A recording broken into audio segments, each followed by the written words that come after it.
多少钱的碗？多少钱的碗？换我这个炉子。就是你这个么是把哪偷的？这炉子啊，你这炉子可能值钱吧？俩地瓜肯定是换不了。你这个炉子是铜的，还是什么年间的？你看一下什么年间的？哎呦，这个东西可，换我10个炉子不行哎。大明中行。明朝时候，明朝也在。这是一个那个叫香炉是吧？对，宣德炉。啊。我给你转15。哎呦，不容易。那可太谢谢了。好，谢谢。好了，大叔。谢谢。哎，改天再来买你的。好，拜拜。哎，再见哈。哎，再见。单大叔还真是懂行啊，还要拿地瓜给我换炉子，这玩意儿咱都惦记好久了。今天是格外的冷啊，本来都不打算出门了，在家欣赏学习啊，但是久仰的这个压惊炉终于买到手了，给大家共同分享一下啊。很多人不明白为什么说这个叫压惊炉啊。据《宣炉小志》里面记载说呀，名不可考，名已经不可考了，名不可考啊。这个是扁浅，这个两耳有圈，三足列旗子状，可置佛经之上，故曰压惊啊。那么还有古书里边记载，相传为宣德年间，宣德皇帝为得道高僧打造的压惊炉，所以压惊炉呢手头都特别重，那么它得压住佛经嘛，那么这一个更重啊，粗略的估计得有好几斤重啊，手头特别的重啊。那么这个炉美在哪里啊？说是什么呢？咱从底往下说，呈带状足或者粒状足，骨腹舒颈，宽唇口，微内敛，丰满庄重。在那个年代，这都是得道高僧福报之物。那么在后世呢，依然有大的庙宇宗祠会铸造这种压惊炉啊。你看看这个包浆这个皮壳，关键有一点大家看了吗？双龙款，美不胜收啊！你看当时那个铜制清中早期的铜制非常的好，手头也非常的重，就看看美不美。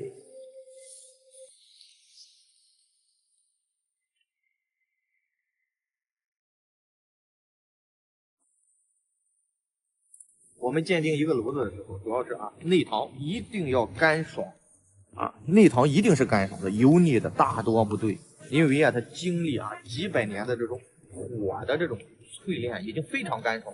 再一个呢，表面呢一定是莹润，再一个圈足磨损一定是自然，铜质也是很关键的。你像这种大多都清早期偏早期的铜质，还有大明宣德双龙，这炉子级别不低大明金锭。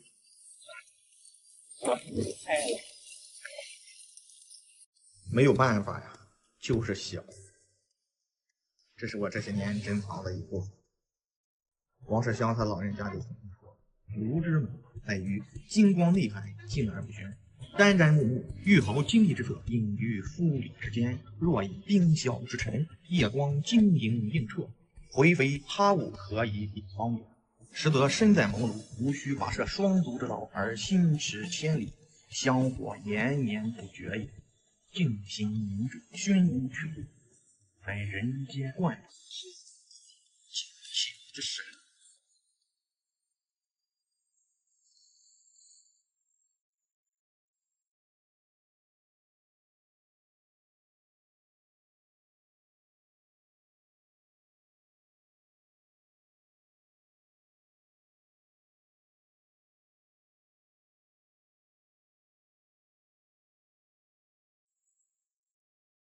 ”200你都买不到，人家都没发现过这种高。老先生，我早知道你要是来找我鉴定的，我绝对不让您跑这么远，您直接上平台去找我，发几张图片就搞定了。但是有一点，老哥，您找到我还是那句话，我给你看东西无论真老，这是我说的，无论这是我个人的意见。有好多老先生，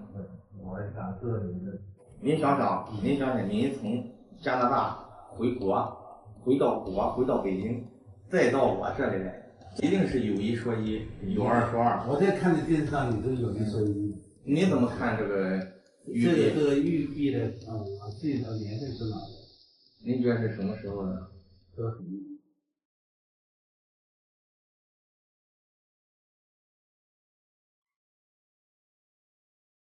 您说的都对，但是有一点，这不是，这是玉自带的。它是自己发射，自己带的对。你在模仿的时候会找一块带杂色的玉，自带的杂色，它不是也是一种沁色吗？它叫原生沁，就玉的那个原生沁。你靠近了看一下，这种叫原生沁，它不是说后期慢慢我们在入土或者是有水渍什么水银沁土沁等等各种沁吧，它这种呢叫原生沁，玉本身就自带的沁。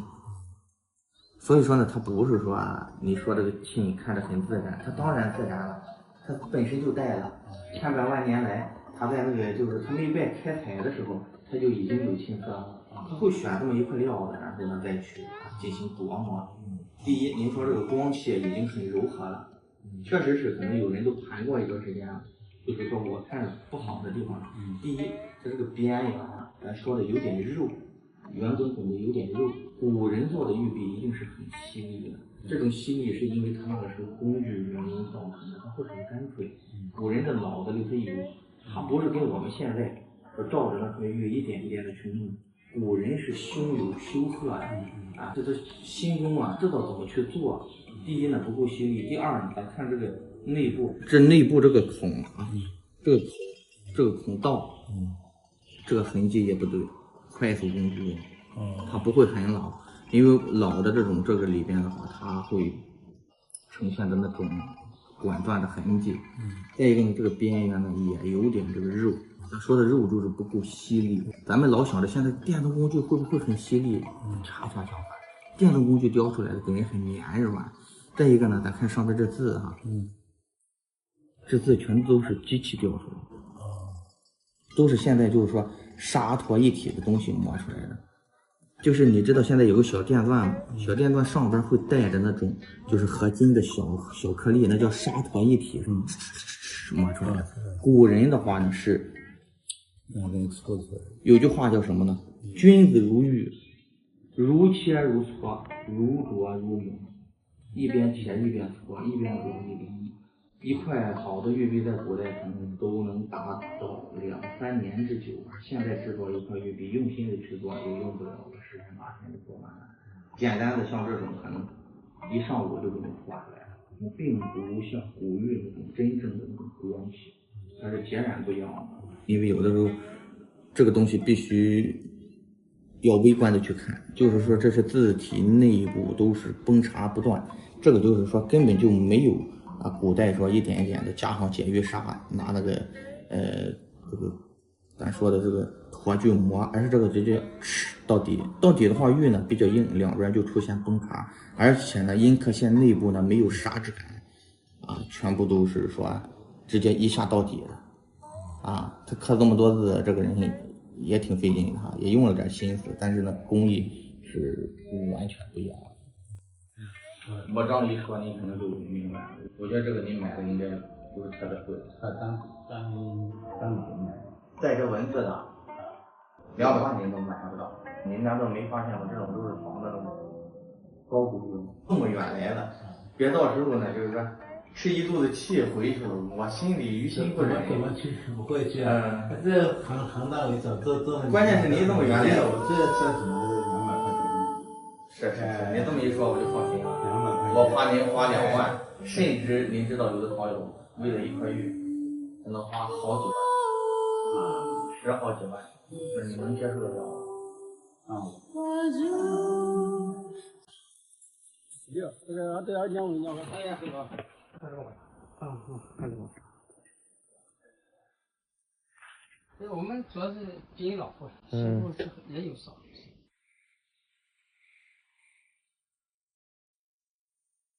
有些没问题。这扶摇了啊？扶摇了呀。都我朋友的。摩擦痕迹也不对，然后胎质还这个都没问题，还做了点旧。所以改的话，这个就是民间初高手，我告诉你。顶着那热修就行，换底都能换得了。换底呢，我这个换了个狗皮，底下不是一个什么丸体，换了一个这个我看线，我看一下，不是妖怪了这是。哎，我这个拿不到，上面在上面，摆在上面。我这啊，这不行，哎，这个见到底了冷修啊，这是冷修，漏着胶呢。哎，反正是老底的。现在最高的技术，它能达到什么呢？因为老底和新胎啊，膨胀系数不同，烧的时候呢，太容易炸了。但是现在有高手能把它给烧成块儿。哎呦，融在一起。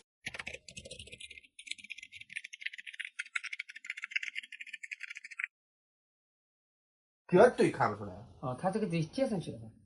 看这个接太烂了。它这个整是一个整体。不，这是一个整体。这个呢？上边是一块儿。这个呢？与这没关系，与这没关系。从这接的，从这接的。但是这个边呢？这个呢？这切了，上边切了。把这切了，这搞个底上去。这是老，这是老。上边是新，底下是老。啊，对呀。但这个底也切了，上边也切了，把它粘合到一起的。然后我估计你收的时候，这个地方一定很脏，对不对？然后后来你一洗，发现了，肯定的，人没跑。这个整体个底，它可能大了一点，把它切了一点。底也切了，顶也切了，两切怼到一块儿。切到底。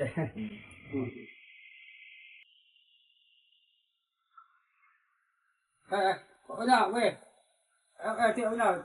古代那种大中医馆的药碾子，连那个把都老徽州应该是这个地方就是人杰地灵，到现在依然有中医馆的传承。这东西，我说问问他多少钱？因为它大概是就31平，最顶的。这就不对，这种就不对，应该仿个名，1000起左右。通常也不对，在55万到60万。这种对的话都很贵，好几万起。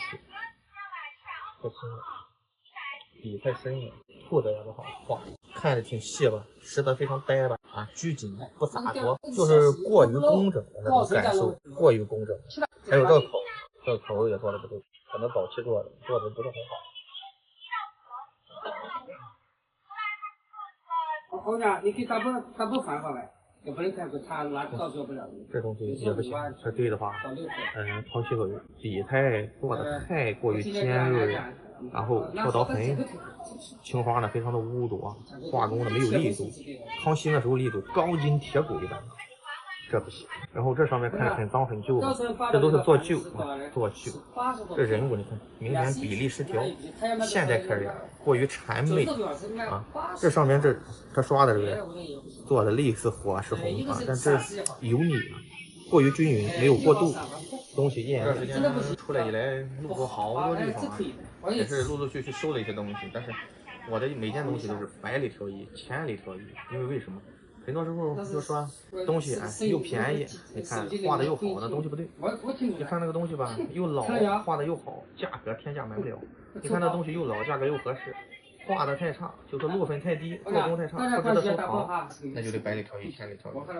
值得珍藏，价位合适啊，我们才会去。所谓啊，只买好的，只买对的。关键是这是我的要求，对于藏友来讲，藏有一句话叫什么？买到真品就是漏，林林种种。你像这老板也在做，是吧？很多时候也是没办法。对了，大伯有52万了。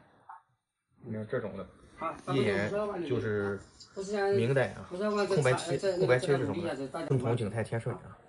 这有一个识别的方法啊，你看这个云旗纹啊，云旗纹特别明显，有人也叫云长手，这种对的话都是空白漆这就注意了，但这东西一上手头就不行。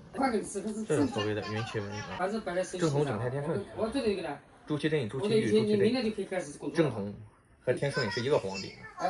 所谓那个土木堡之变，有好的而且还很贵，但这不行。这看了没得过两天有人看房看。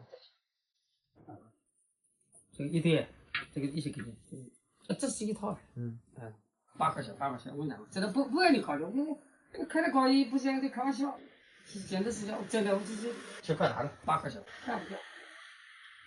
我就看着这个发色好。我就不开高，这能当个文房。开高一个联系过不去，跟联系的话这一个，第二个呢，你开口卖不掉，人家讲的是。行吧。现在不好调的，你现在生意他，转给你。所以我开的低一点，他真的他不要我就不能开。开口跟是这一点不要是吧？这转给你。转这什么？干啥？张鹏。对。过去了吧？那下次到山东去玩玩。行，济南啊，济南。山东大着了，你跑别的地方我过不去。哦，你来这。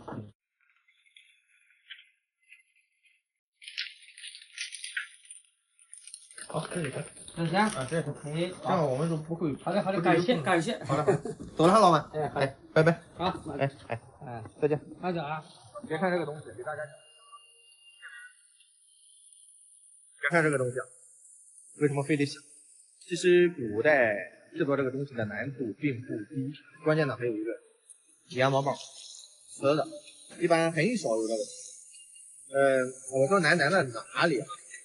明代宋应星在《天中开赋》里说：“其一胚之力，72道工序，其中详尽内容尚不能言明啊。”也就是说有72道工序，每道工序里边的小细节就不能完全说明白啊。你看见吗？这个施釉啊，里边不能施釉，它只能施着半截釉。也就是说，那个时候在蘸釉、这种荡釉的时候，需要一定的技艺。那么里边呢，必须弄成磨砂状，以便于研磨啊。再一个那个底呢是平底儿啊。为什么用平底儿，不是圈足？很多碗什么为什么是圈足？大家明白这个道理？平底儿放这儿，研磨的时候更加稳固，而且呢，胎体必须互动，不容易破了。少啊，并不常见。再一个呢，上边是画的全是连，勾连，就是说清中期，咱都说一到嘉庆以后呢，就自然勾连了。清中期的胎质其实非常细腻。现在呢我们第一可以陈设在那里，非常漂亮。第二呢，可以用作一个水仙盆，甚至一个笔洗。你看当时制作的这个胎体有多么的厚重。再一个这种莹润的程度，所谓的那种如凝脂如玉质一般那种温润的感受没有说几百年是出不来的。这段时间出来了，基本上逛遍了整个小半个中国吧，每个地方都收一些东西，后期慢慢的跟大家去讲，有些时候呢来得及呢就给大家录一下。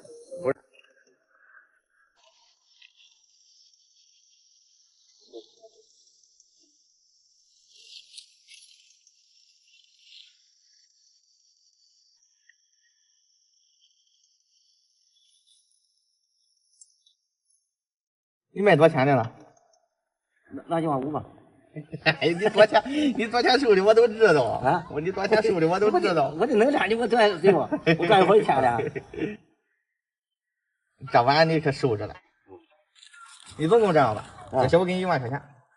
你说，哎，你8000块钱收的，我看着嘞。最少，再涨涨。哎呦，1万块钱行了。最少。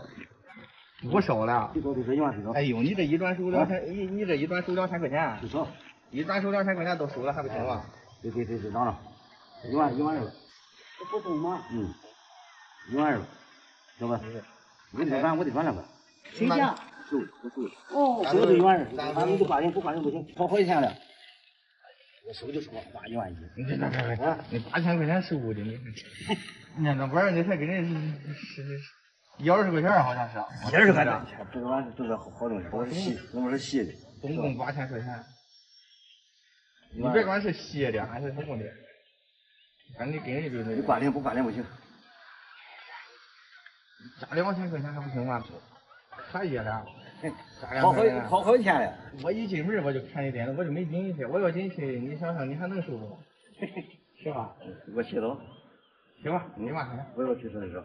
那1万1。那1万1行。对吧？我家还有古花的。还有古花吗？哎，7位10的。行，我一会儿过去看。我这不行，不能看。我冷忙。我现在打电话叫我去看东西。好家伙，还真行啊！我真有古花，那么真有古花。现在看不了。现在看不了，你让别人，你加我，你管接我干嘛去？今天看不了吗？今天看不了，今天我冷忙。行，今天我这里。是吧？那先这么着哈。行。好。好。快点走。到家了，今天着重讲一下它，那么我就现在开始处理一下，刷牙膏。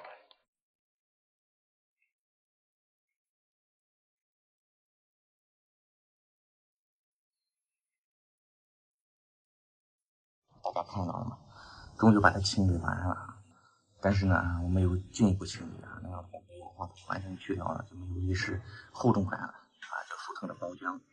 但是这也能看出这种音色来啊，手头也非常重。看一下哈，它是一种兔孔调啊，镂孔调，然后呢是一种包覆调。我们能看到这个狮子，包括这个绣球啊，是高出一大截来的啊。当时这个碗的话，应该是啊一整张银板经过啊锤液啊、塑形啊、錾刻，最重要的是最后的这一步錾刻啊，千锤万赞啊，才能出来啊，如此细致啊，如此精湛的工艺啊。那么底块啊写着啊九江啊，下面是一个啊，应该是一个银楼的号。在民国时期有本书叫《九江指南》，那里面就说过，说是啊华阳杂居啊，乃通商大部也啊，说的就是啊九江啊银器的制作。到现在我们上九江旅游的话啊，还是有一些啊老字号的银楼。什么是银楼呢？就前边啊出售精美錾刻的银具啊，那么后面呢就是一个作坊，能成为银楼的基本上是啊供销一体的。咱们看一下啊，上边有6只狮子啊，寓意也是啊六世同堂吧啊，自古就是瑞兽啊，2个狮子啊在这里啊对着绣球，上边是啊回形纹，非常非常的精美啊。我放大了大家看一下，到底有多么精美啊！大家能看清楚吗？你看这个狮子这种力度啊，这种感觉啊，这种云纹啊，甚至在它的蒂子啊，就是内部啊，都是上面都是有斑花的，能看见吗？这是我见过为数不多的啊精品之一。你看这小狮子憨态可掬啊，这个雄狮的话就比较矫健啊，母狮的话比较慈祥啊，这个年份差不多就在晚清左右。这一个可能啊，就是为了他买的这一堆货啊。你看它上边这狮子，这上面这鬃毛啊，这种感觉完全表现出来了，千锤万刻，千锤万钧啊，才能拍出来。现在极少有这样的心境去把它一点一点做出来，这就是古人的智慧。圆的吗？看着死亡气泡了吗？我看你看看吧。对，就是圆的呀。看我的小盖啊？看这个，这开门不？这是圆的。哎，手头就不行啊。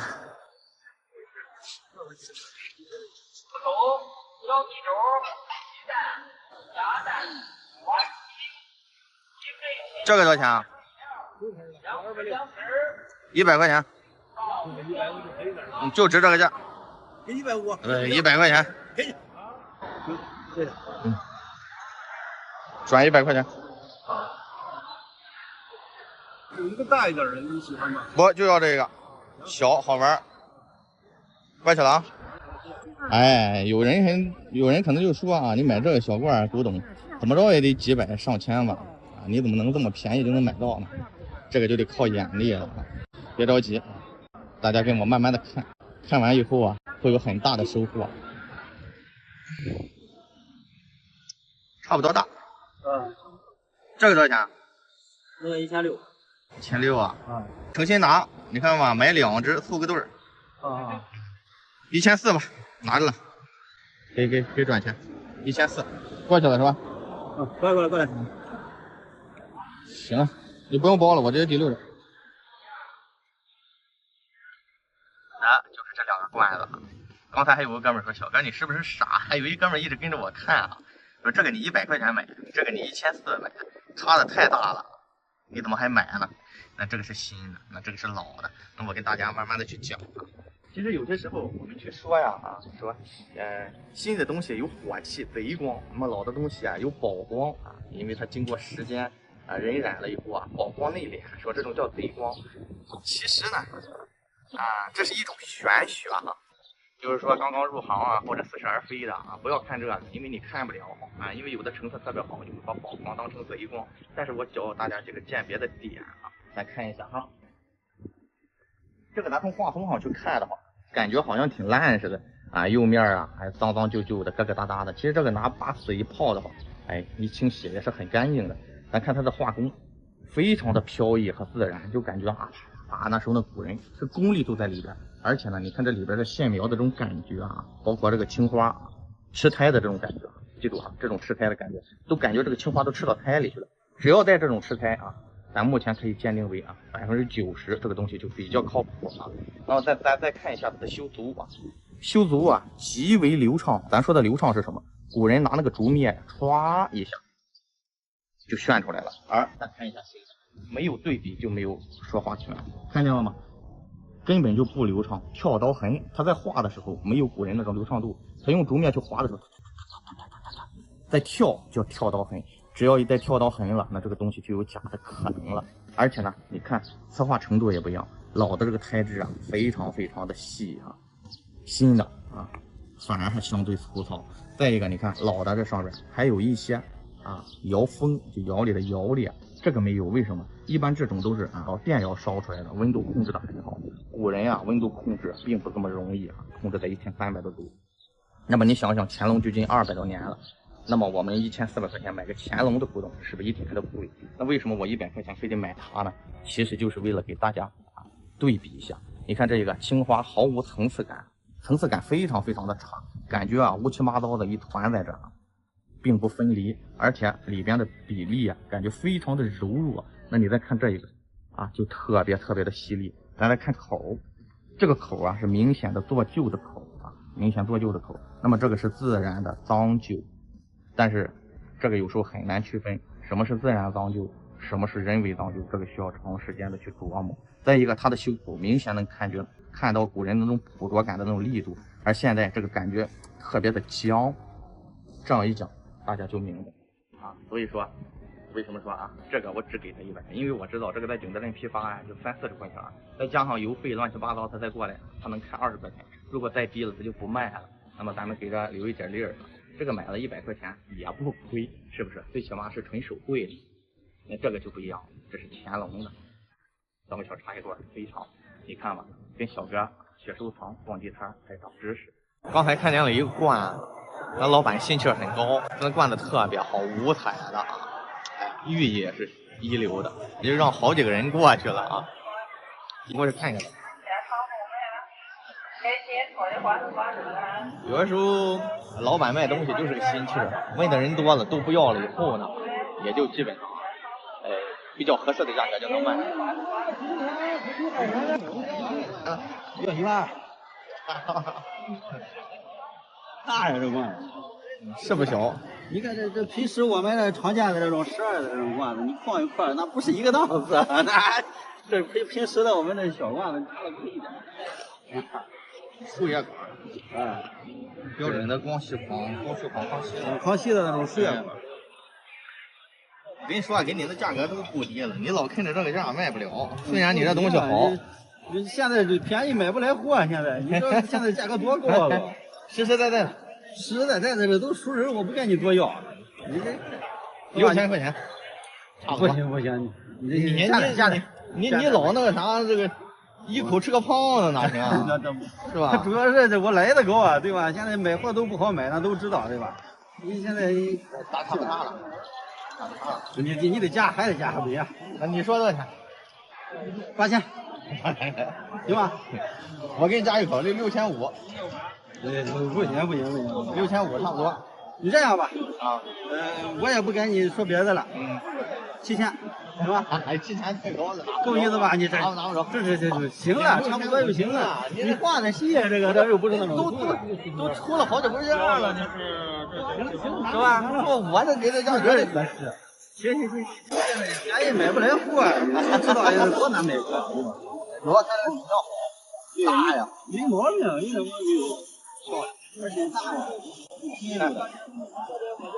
冻石啊，花鸟纹的，就是说寓意锦上添花，五彩，而且是啊，上边是各有开片，非常漂亮。关键是了你，还没捡啥？捡漏了你。仗着卖的不好，要卖的好，这价格不给你。真是，你今天这生意不好，要好做的话绝对不行。这我就应该啊，落了太阳的时候再割的，我又怕被别人买走。落了太阳，你在这一冻，你这抓紧开张就穿了。对呀，你知道多少人来看来上手啊？你知道多少人来看来上手啊？这你别笑。这个是你的，是吧？这都算好了，不是你的吗？